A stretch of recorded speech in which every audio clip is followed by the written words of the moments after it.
मान लो तुम्हारे पास आज से 5 साल पहले वाली सारी इच्छाएं पूरी करने की ताकत हो। जो चाहिए वो मिल जाए। जितना पैसा चाहिए उतना पैसा। जैसा काम चाहिए वैसा काम। जहां पहुंचना चाहते थे वहां पहुंच जाओ। जिन लोगों से तुम्हें उम्मीद थी वो भी तुम्हें समझने लगें। फिर पहले तो शायद अच्छा लगेगा, सच में लगेगा कि चलो अब जिंदगी कुछ ठीक हुई। लेकिन अगर 5 साल बाद कोई तुमसे पूछे कि अब तुम्हें क्या चाहिए, तो शायद तुम्हारे पास फिर से एक नई सूची होगी। थोड़ा और, कुछ अलग, कुछ बड़ा, कुछ ऐसा जो अभी नहीं है। हमारी जिंदगी में शायद यही सबसे अजीब बात है। हम जिस चीज के लिए इतने साल मेहनत करते हैं उसे पाने के बाद भी ज्यादा देर तक उसके साथ नहीं रह पाते। मन कुछ समय बाद आगे बढ़ जाता है। जिस चीज को कभी बहुत जरूरी समझा था वो धीरे धीरे सामान्य लगने लगती है। फिर कोई नई कमी दिखाई देने लगती है। बचपन में लगता है बस बड़ा हो जाऊं। बड़े होते हैं तो लगता है अब कुछ बनना है। कुछ बन जाते हैं तो लगता है अभी उतना नहीं बने। पैसे कम होते हैं तो पैसा चाहिए। पैसा आ जाता है तो सुरक्षा चाहिए। सुरक्षा मिलती है तो कुछ और चाहिए। ये सिलसिला कहाँ जाकर रुकता है? और सबसे अजीब बात यह है कि हम में से ज्यादातर लोग इस सिलसिले में लगे रहते हैं, लेकिन शायद ही कभी बैठकर ये देखते हैं कि आखिर हमें चाहिए क्या। हम कहते हैं कि पैसा चाहिए, लेकिन उसके बाद हम कहते हैं कि सफल होना है, लेकिन क्यों? हम कहते हैं कि अच्छा जीवन चाहिए, लेकिन अच्छा जीवन हमारे लिए है क्या? थोड़ा ध्यान से देखो तो शायद पता चले कि हमारे बहुत सारे जवाब हमारे अपने नहीं हैं। हमें बचपन से बताया गया कि क्या अच्छा है, क्या बड़ा है, किसे सफल कहते हैं, किसे असफल। हमने लोगों को देखा और धीरे धीरे उनकी इच्छाएं भी अपनी इच्छाओं जैसी लगने लगीं। किसी के पास कुछ देखकर हमें भी वही चाहिए। किसी को किसी जगह पहुंचते देखकर हमें भी वहां पहुंचना है। कोई कहता है यही सही जिंदगी है और हम भी उसी दिशा में चल पड़ते हैं। फिर एक दिन अचानक ऐसा हो सकता है कि तुम किसी काम को करते हुए रुक जाओ और तुम्हारे भीतर से बहुत सीधा सा सवाल उठे, मैं ये सब कर क्यों रहा हूं? और मुश्किल यह है कि इस सवाल का जवाब हमेशा उतना साफ नहीं होता जितना हम सोचते हैं। हो सकता है हम जिन चीजों के पीछे भाग रहे हैं उनकी इच्छा भी हमने पूरी तरह खुद नहीं चुनी हो। लेकिन अगर ऐसा है तो फिर एक और सवाल खड़ा होता है, मैं अगर अपनी इच्छाओं को भी ठीक से नहीं जानता तो मैं आखिर किस चीज की तलाश में इतने सालों से दौड़ रहा हूं? शायद यहीं से हमें थोड़ा पीछे लौटकर देखना पड़ेगा, क्योंकि अगर हमें खुद नहीं पता कि हम क्या चाहते हैं तो इसका मतलब ये नहीं कि हमारे अंदर कोई इच्छा है ही नहीं। इच्छाएं तो हैं, बहुत सारी हैं। बस सवाल यह है कि उनमें से कितनी सच में हमारी हैं और कितनी हमें धीरे धीरे सिखा दी गई हैं। एक बच्चा पैदा होता है तो उसे ये नहीं पता होता कि सफल किसे कहते हैं, अमीर होना क्यों जरूरी है, किस तरह का घर बड़ा माना जाता है, कौन सा काम सम्मानजनक है, किस उम्र तक क्या हासिल कर लेना चाहिए। ये सारी बातें उसे बाद में पता चलती हैं, घर से, स्कूल से, लोगों से, समाज से, तुलना से। कोई सीधे कहता है, कोई अपने व्यवहार से सिखा देता है। धीरे धीरे बच्चा देखना शुरू करता है कि किस बात पर उसकी तारीफ होती है और किस बात पर उसे कम समझा जाता है। अच्छे नंबर लाओ तो सब खुश, किसी और बच्चे से पीछे रह जाओ तो सवाल शुरू, किसी खास तरह से दिखो तो तारीफ, किसी दूसरी तरह से रहो तो सलाह। पता ही नहीं चलता कि कब बाहर की आवाजें हमारे अपने मन की आवाज जैसी लगने लगती हैं। फिर हम बड़े हो जाते हैं और कहते हैं मैंने खुद चुना है। हो सकता है चुना भी हो, लेकिन क्या हमने कभी ये देखने की कोशिश की कि चुनने वाला मन बना कैसे था? जिस व्यक्ति को बचपन से सिखाया गया कि पैसा ही सुरक्षा है, उसके लिए पैसा केवल पैसा नहीं रहेगा। जिस व्यक्ति को हर समय दूसरों से तुलना करके देखा गया, उसके लिए आगे निकलना एक साधारण इच्छा नहीं रह जाएगा। जिसे कभी ठीक से स्वीकार नहीं किया गया, वो शायद सालों तक लोगों की स्वीकृति ढूंढता रहेगा, बिना ये समझे कि वो हर किसी से आखिर चाहता क्या है। इसलिए बात इतनी सीधी नहीं है कि हमारी सारी इच्छाएं झूठी हैं और हमें कुछ भी नहीं चाहिए। भूख लगती है तो खाना चाहिए, शरीर थकता है तो आराम चाहिए, बीमार हों तो इलाज चाहिए, किसी अपने का साथ अच्छा लगता है तो उसमें भी कोई गलत बात नहीं है। लेकिन कुछ इच्छाएं ऐसी भी होती हैं जिनके पीछे जरूरत कम और एक बेचैनी ज्यादा काम कर रही होती है। जैसे तुम्हारे पास पहले से पर्याप्त है, फिर भी किसी और को देखकर अचानक तुम्हें लगता है कि तुम्हारे पास कम है। या तुम्हें किसी चीज की जरूरत नहीं थी, लेकिन किसी के पास देखकर अब तुम्हें वो चाहिए। या कोई तुम्हारी तारीफ करे तो अच्छा लगता है, लेकिन वही आदमी तुम्हें नजरअंदाज कर दे तो पूरा दिन खराब हो जाता है। यहां शायद चीज उतनी महत्वपूर्ण नहीं है जितना वो एहसास जो तुम उससे पाना चाहते हो। शायद पैसा नहीं, अपने भविष्य को लेकर डर कम करना है। शायद सफलता नहीं, खुद को छोटा महसूस करना बंद करना है। शायद लोगों का प्यार नहीं, अपने बारे में अच्छा महसूस करना है। और यही जगह सबसे ज्यादा ध्यान देने वाली है, क्योंकि जब हम अपनी बेचैनी का कारण नहीं देखते तो हम उसका इलाज बाहर ढूंढना शुरू कर देते हैं। अंदर बेचैनी है, बाहर लक्ष्य बना लिया। अंदर डर है, बाहर सुरक्षा इकट्ठी करने लगे। अंदर खुद को कम महसूस कर रहे हैं, बाहर बड़ी उपलब्धि चाहिए। कुछ देर के लिए लगता भी है कि अब सब ठीक हो गया, लेकिन मन ज्यादा देर तक एक जगह नहीं रुकता, क्योंकि जिस चीज को हम बाहर बदल रहे थे वो समस्या की जड़ नहीं थी। शायद इसी वजह से बुद्ध ने इच्छा और दुख के संबंध की बात की थी। इसका मतलब ये नहीं कि इंसान कुछ चाहे ही नहीं। बात शायद इतनी भर है कि हर इच्छा के पीछे छिपी उस बात को देखो जो कह रही है, अभी जैसा हूं वैसा ठीक नहीं हूं, मुझे कुछ मिल जाए तभी मैं ठीक होऊंगा। क्योंकि अगर ये बात सच में हमारे भीतर चल रही है तो फिर एक इच्छा पूरी होने के बाद दूसरी क्यों नहीं आएगी। और शायद अब सवाल ये नहीं रह जाता कि हमारी इच्छा सही है या गलत। सवाल ये है कि जब भी हम किसी चीज की तरफ भागते हैं, क्या हमें पता है कि हम उस चीज की तरफ जा रहे हैं या अपने भीतर उठी किसी बेचैनी से दूर भाग रहे हैं। क्योंकि इन दोनों बातों में फर्क बहुत बड़ा है। बाहर से देखने पर एक आदमी और पैसा कमाने के लिए काम कर रहा है, दूसरा भी। एक आदमी किसी रिश्ते को बचाने की कोशिश कर रहा है, दूसरा भी। एक आदमी कोई बड़ी उपलब्धि हासिल करना चाहता है, दूसरा भी। लेकिन बाहर से एक जैसे दिखने वाले कामों के पीछे भीतर की वजह बिल्कुल अलग हो सकती है।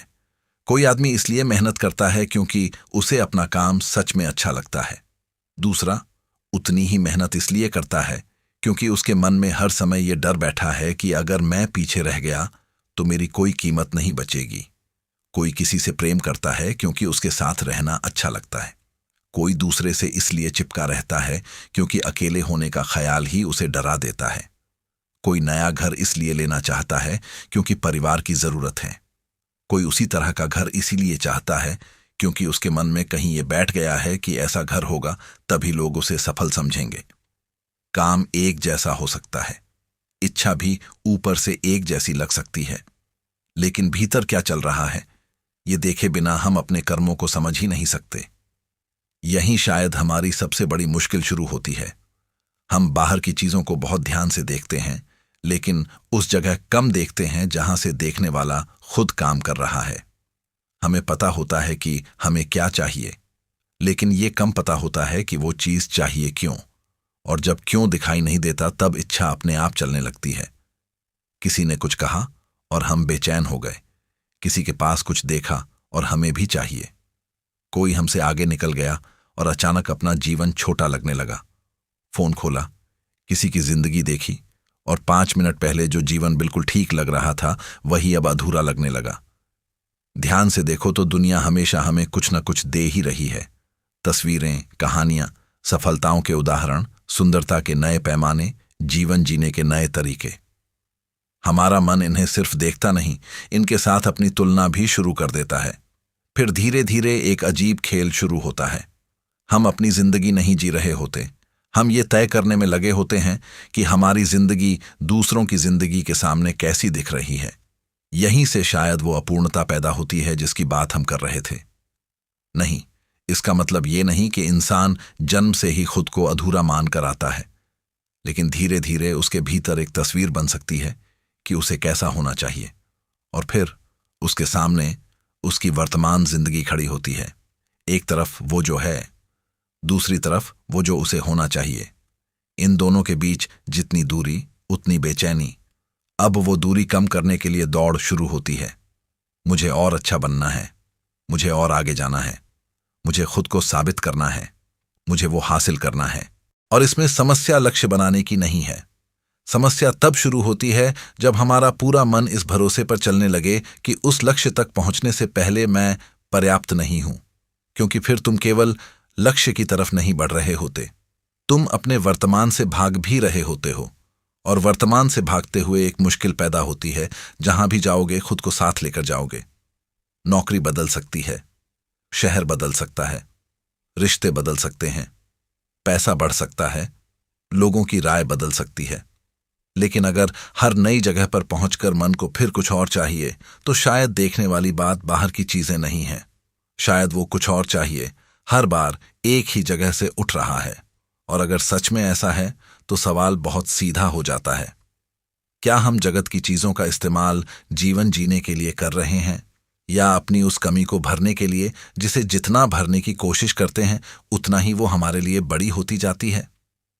क्योंकि जिस कमी को हम हर बार बाहर भरने की कोशिश कर रहे हैं, हो सकता है उसका एक हिस्सा हमारी किसी वस्तु की कमी से नहीं, बल्कि अपने बारे में बनी हुई गलत पहचान से पैदा हो रहा हो।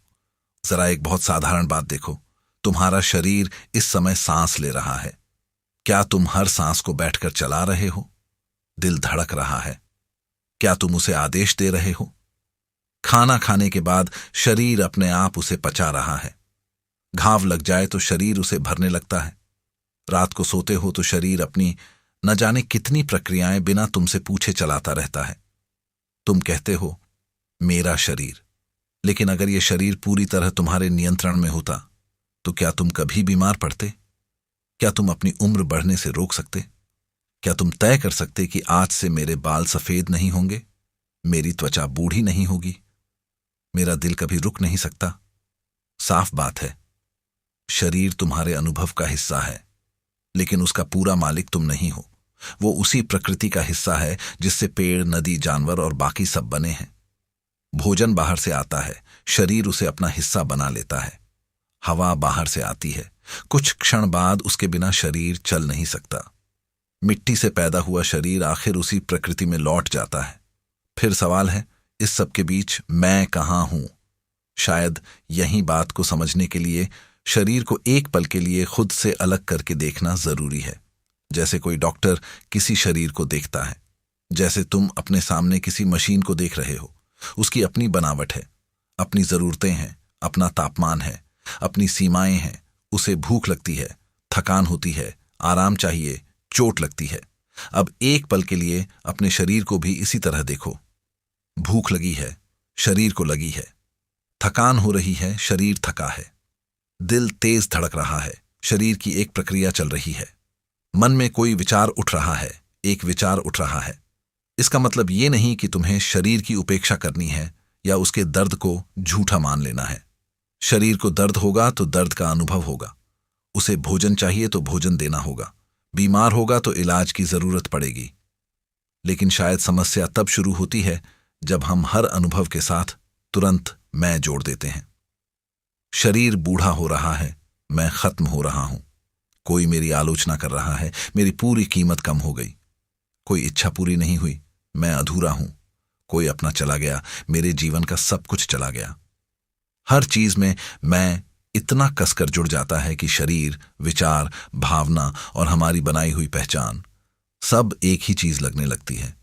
और यहीं शायद बेचैनी अपनी सबसे गहरी शक्ल लेती है। क्योंकि शरीर बदल रहा है, मन बदल रहा है, परिस्थितियां बदल रही हैं, लोग बदल रहे हैं।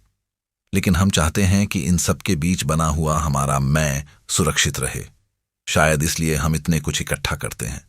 पैसा, पहचान, रिश्ते, उपलब्धियां, प्रशंसा। हम इन्हें सिर्फ चीजों की तरह नहीं रखते। धीरे धीरे इनके ऊपर अपना मैं टिका देते हैं। फिर उनके हिलते ही हम भी हिल जाते हैं। लेकिन जिस क्षण तुम अपने शरीर को, अपने विचारों को और अपने भीतर उठती इच्छाओं को थोड़ा दूर से देखना शुरू करते हो, उसी क्षण एक अलग तरह की जगह बनती है। तब शरीर शरीर है, विचार विचार है, इच्छा इच्छा है, डर डर है, और उन्हें देखने वाला उनसे थोड़ा अलग दिखाई देने लगता है। यही बात शायद जीवन की सारी चिंताओं और दुखों को जादू की तरह खत्म करने का दावा नहीं करती, लेकिन इतना जरूर बदल सकती है कि हर उठती हुई चीज तुम्हें तुरंत अपने साथ बहाकर न ले जाए। दर्द होगा, लेकिन हर दर्द तुम्हारी पूरी पहचान नहीं बन जाएगा। चिंता आएगी, लेकिन चिंता को देखकर शायद तुम ये भी जान पाओगे कि अभी मन चिंता कर रहा है। और शायद यहीं से पहली बार ये समझने का रास्ता खुलता है कि तुम्हें जगत से कुछ चाहिए या नहीं, उससे भी पहले एक बात देखनी होगी। जो कुछ पाने के लिए तुम इतने सालों से दौड़ रहे हो, क्या वो वास्तव में तुम्हारी जरूरत है, या तुम उस शरीर, उस मन और उस बनाई हुई पहचान की बेचैनी को मैं समझकर पूरी दुनिया से उसे शांत करवाने की कोशिश कर रहे हो?